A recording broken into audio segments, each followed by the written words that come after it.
छियै हे सखी कटै छियै तोहर बहिनी के उखरी में कुटै छियै हर बहिनी के उखरी में कुटै छियै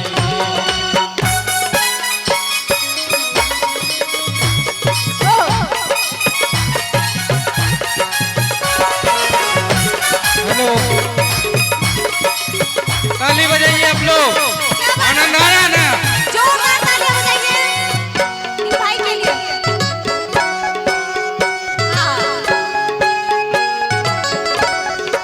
धान कूटा हो दुल्हा धान कूटा हो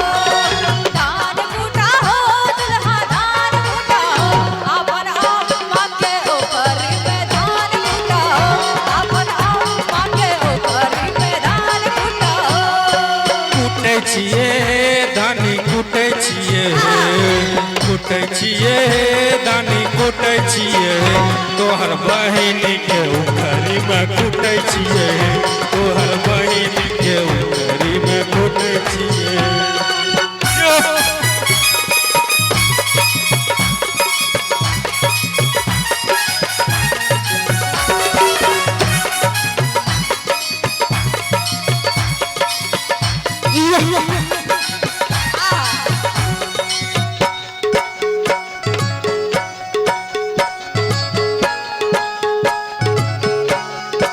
धान कूटा हो दुल्हा धान कूटा हो धान कूटा हो दुल्हा धान कूटा हो अपन चाची के ओखरी में धान कूटा हो अपन चाची के ओखरी में धान कूटा हो कुटै छियै दानी कुटै छियै दानी कुटै छियै तोहर सरहज के उखरी में कुटै छियै तोहर सरहज के उखरी में कुटै छियै क्या बात है जियो समय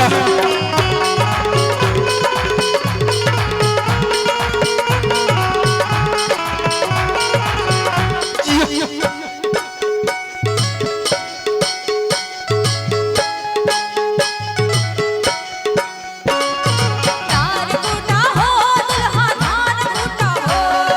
धान कूटा हो दुल्हा धान कूटा हो अपन बुआ के ओखरी में धान कूटा हो अपन बुआ के ओखरी में धान कूटा हो कुटै छियै मिता कुटै छियै मिता कुटै छियै तोहर बड़की बहिनिया में कुटै छियै तोहर बड़की बहिनिया में कुटै छियै अपन बहिनी के ओखरी में धान कूटा हो अपन अम्मा के ओखरी में धान कूटा हो अपन चाची के ओखरी में धान कूटा हो सब छौरी सबके उखरी में कुटै छियै सब छौरी सबके उखरी में कुटै छियै सब छौरी सबके उखरी में कुटै छियै